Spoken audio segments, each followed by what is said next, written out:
Hello everybody and welcome back to OMB Reviews. I am the critic who is a cynic. Hope you're doing well, and today we'll be talking about a quote here from AMC Entertainment's CEO Adam Aron, where he points out a very clear fact that I and many others have been saying for a very long time, even during the midst of the pandemic, that, quote, when Hollywood releases films moviegoers want to see, people flock to cinemas, end quote. What a concept that Hollywood could learn a huge lesson from. But anyway, before going any further, though, please make sure you smash that like button, light up that fire button if you're watching over on Odyssey, and also make sure that you are subscribed to the channel with that bell notification turned on. That way you know every time a new video or live stream goes live on the channel. So, of course, this is really not much as far as breaking news for anyone that's been following movies for a long time, as I and many others have. But it's an interesting thing for the CEO of the largest movie distributor, or not movie distributor, but movie exhibitor, one could say, the ones who show the films themselves, for him to say, yeah, you know what, Hollywood, when you actually put out films that people actually have a desire to see, and you don't try and shove down stuff down people's throats and force people to want to watch something that they don't want to watch, guess what? People will actually end up going to the actual cinema. What a novel concept. But AMC CEO Adam Aron is completely right here. Let's go ahead and dive further into it. It says, giant theater chain AMC saw revenue jump fivefold and losses narrow sharply amid an ongoing box office recovery. Quote, when Hollywood releases films that moviegoers want to see, people flock to cinemas in huge numbers to watch movies where they were designed to be seen in theaters on the big screen. Our results for the first quarter of 2022 represent AMC's strongest first quarter in the full 2 years. We continue on our pandemic recovery trajectory, more than quintupling revenues and improving adjusted EBITDA by nearly 80% compared to a year ago. The significant progress AMC has made is very rewarding as our guests continue to recognize the unparalleled movie-going experience offered by AMC. Aron ticked off upcoming films this year, including Top Gun: Maverick, Jurassic World Dominion, Lightyear, Thor: Love and Thunder, Minions: The Rise of Gru, Black Panther: Wakanda Forever, providing something for everyone, and culminating with James Cameron Avatar 2, the long-awaited sequel to what was, at the time of its original release, the top-grossing movie of all time. Now, of course, I definitely would disagree with some of the movies he has chosen there as far as being films that people actually want to go see. I think that the jury is still out on those films, and we'll have to, of course, wait for the actual numbers themselves to come out, especially those week 2 drop-offs that those films will likely see. I know, River, I know. Adam Aron says something really smart, something really awesome, and then all of a sudden he makes himself look foolish by mentioning some of those films. But the fact still remains that even those films that I would have criticisms of, that I think really aren't as going to be as big as maybe some people would have projected them to be, or just that those films themselves really, I think, represent what's wrong with Hollywood, in that they're trying to push for agenda items, especially what Taika Waititi has been said to have been doing in films like Thor: Love and Thunder. I think that it is still a fact of what Adam Aron is saying to be kind of a bit of a reality dose, to be kind of a bit of a red pill for some people who maybe have been in the dark on this for a little while, that, yeah, you know what, one of the reasons why you had a lot of films failing last year was not necessarily because just of the pandemic, because we saw films last year that came out that were able to make their money back, that were able to make profits, that were able to see some pretty massive returns. Remember, people often forget this. Spider-Man No Way Home came out a week removed from the peak of the Omicron variant.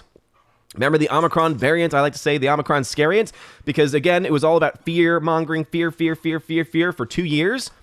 Remember all that? Again, West Side Story came out the week before. The excuses came out of the book saying, well, West Side Story's not doing well because of the pandemic. I mean, Omicron's here, guys. And then Spider-Man opened, had a massive opening, had almost essentially a record-breaking opening.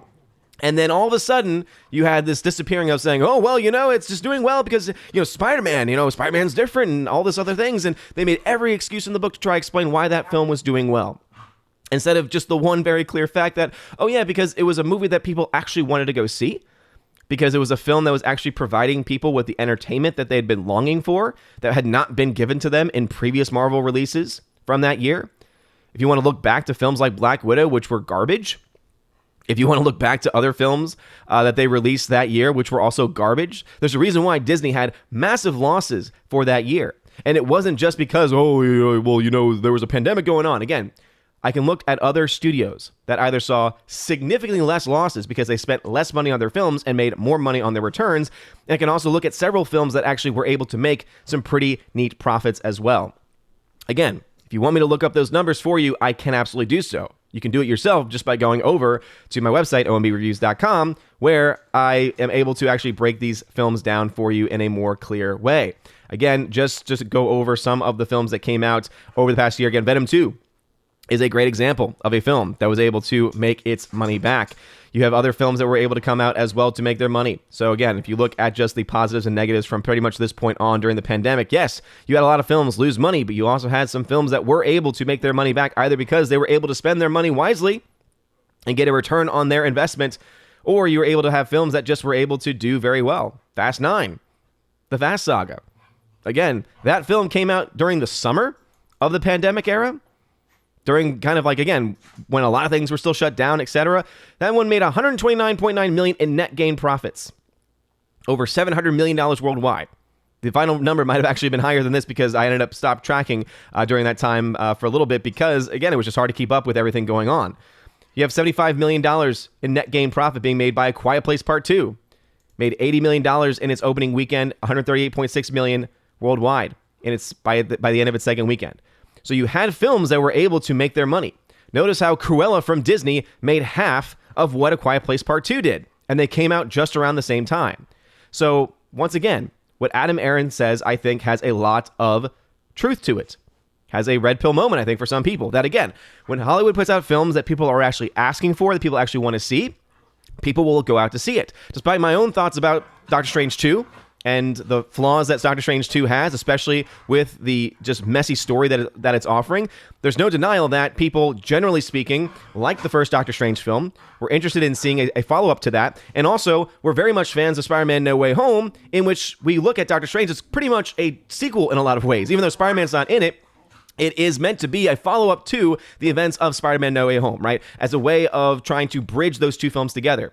So you take all of these different things into account, and it makes so much sense as to why a film like Doctor Strange was able to produce the amount of money that it's going to be able to. Now, of course, the big question is going to be, as, again, Adam Aron has mentioned some of these names, how will Top Gun Maverick do? Right, that's been my most anticipated film for the last 2 years because this film has been pushed back for the last 2 years. I cannot wait for this film to come out. I've got 2 days, I got 2 tickets for 2 days for this film because I have a chance to see it early, but it's not going to be in IMAX, or I have a chance to see it opening night in IMAX. And I'm kind of torn on that because I know that the film was made to be seen in IMAX, and I want to see it in IMAX. So, again, these are the decisions that I'm torn with. And obviously, in the grand scheme of things, are they the most important things in the world? Absolutely not. There are so many other more important things going on. But obviously, this is just one of the passions that I have in my life. Jurassic World Dominion. I don't think that film's going to be very good. Right? The last film, I again, didn't even go see because I just had no interest in going to see it. And from what I heard from people, it was terrible. But you know what? The director came out, Colin Trevorrow, and said, hey, I hear the fans. I hear that they have mistakes with it. And I apologize for the mistakes that have been made here. Colin Trevorrow was able to own up for it. And because of that, I think Colin Trevorrow's words are probably going to lead to Jurassic World Dominion being a pretty massive success, in my own personal opinion, even though the last film wasn't very good. Right? There's a difference between, previous films not doing very well, like the Fantastic Beasts franchise, where you see this law of diminishing returns, where each film does worse and worse and worse. Whereas if you have a film like that, where again the filmmaker, the producer, the person, the mindset behind this new world, behind this new iteration of the Jurassic World franchise, the Jurassic Park franchise, being able to admit his faults and therefore being able to essentially become very listenable or approachable by fans, or at least seemingly by fans, then that's going to lead to a lot more fans saying, hey, you know what? I respect that, and I want to go support this film, even if I don't necessarily want to go see the film, because I want to go support Colin Trevorrow, right? And so that, to me, is going to be a big impact. Lightyear. Who was asking for Lightyear? I know, River. Who was asking for Lightyear? Really, honestly, who was asking for it? Just as another Disney cash grab. Now, will it do well? Probably, because, again, who is it being geared towards? Kids and families. What have we had a very small amount of the last several years? Kids and families movies. So I do suspect that film will probably end up doing pretty well. Thor: Love and Thunder, that's a big question mark. Might have a big opening weekend, but what the second weekend end up being, especially if the things based in the trailer and based on the behind the scenes talk end up being as politically charged as what is expected. The Rise of Gru. Okay, how many more of these films are they going to put out there? Again, they continue to make money. Will that continue? Will the families continue to bring their kids to go see these Minions films? Who knows? Black Panther: Wakanda Forever. Will it be able to repeat the $1.3 billion success of the first film?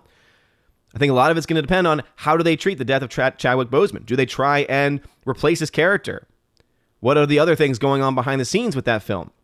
Obviously, there's been a lot of drama. And then, of course, Avatar 2, you all know my thoughts about Avatar 2. Because the first Avatar film, again, from the very beginning, from the very outset, I thought the film was garbage, and I did not understand why people enjoyed it so much. And so Avatar 2, for me, it's like, okay, James Cameron's been wasting away the last years of his directing career and seems to be dedicating the last years of his entire movie-making career to Pandora, and the first trailer that's come out for it looks garbage, just from my own perspective.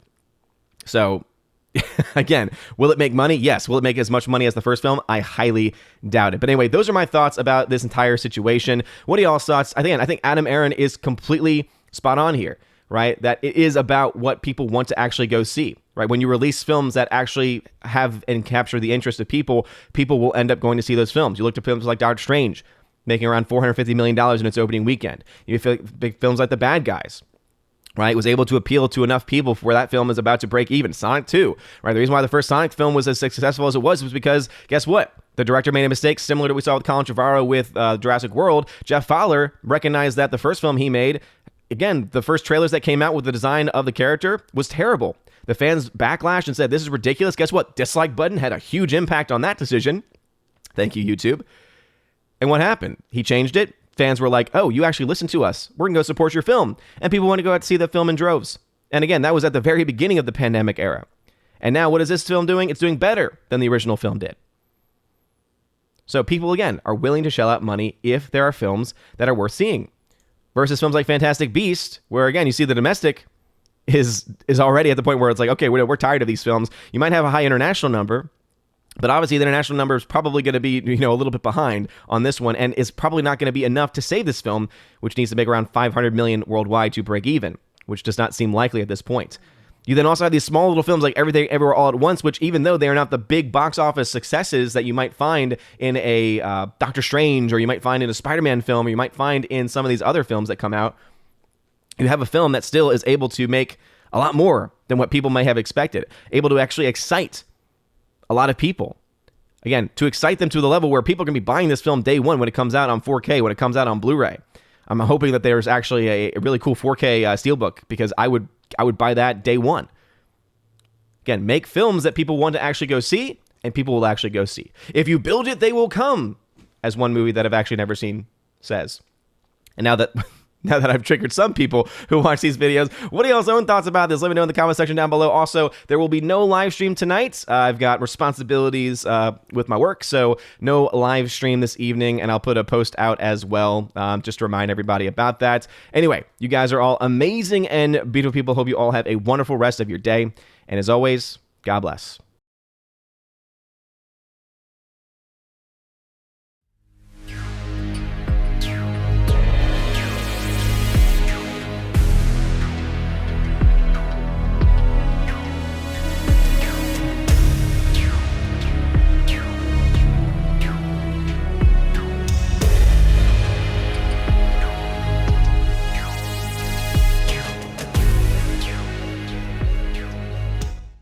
Before going any further, I wanted to give a very, very huge special shout out to one of my Valkyries, one of my longtime supporters, Tina B, the Empress of the Universe. Thank you so much for being a supporter and for being a mod on this channel. And now for a huge special shout out to all of my members who are at the Keeper of the Bifrost level and above on Patreon, Subscribestar, and Locals. So first on Patreon, Brandon, let's go Brandon, Christopher Bowman, Garrett Searles, Hymir Irie Hymason, Jacob from Holland, Jacob Juice, who you can check out on his Letterboxd. Jacob Juice is how you can find it. Jeffrey Toon, Joey Horn, Jonathan Carney, Laura, the Modern Major General, Story, Mad Mike Jackson, special shout out for him in a second, Mad Mitch Dunaway, Orange Hat Reviews, you can check out his channel, Orange Hat Reviews, Rosetta Allen, you can check out her channel as well, Stan Andrian, and Miss Martin Muses, who also has a YouTube channel, and a special shout out, as I mentioned, to Jacob Juice from Holland, again, letterboxd.com/Jacob Juice for more information about him, and a special shout out to my members over on Subscribestar, Matt 317, Storm Tracker, The R, Fast Reaction, Mr. Roy, J-Rod, the Beer Guru, and ZK Man. Thank y'all very much for supporting on Subscribestar. And to two of the members who are supporting me over on Locals, who asked for special shout-outs. First off, Minnesota hockey fan. Let's go. Let's get a hockey player. And UAB, Mad Dog, Mike Jackson for the win. Thank you very much for supporting me, and also Robert Barnes on Locals as well. Anyway, if you want a special shout out, and Brett D90 for that matter, if you want a special shout out at the end of every single video, please check out that top link at the very top of the video description. It'll give you more information about the different tiers and what you get every single month. Thank you guys for your love, for your patience for this month's shout out video as well. Have a wonderful rest of your day, and as always, God bless.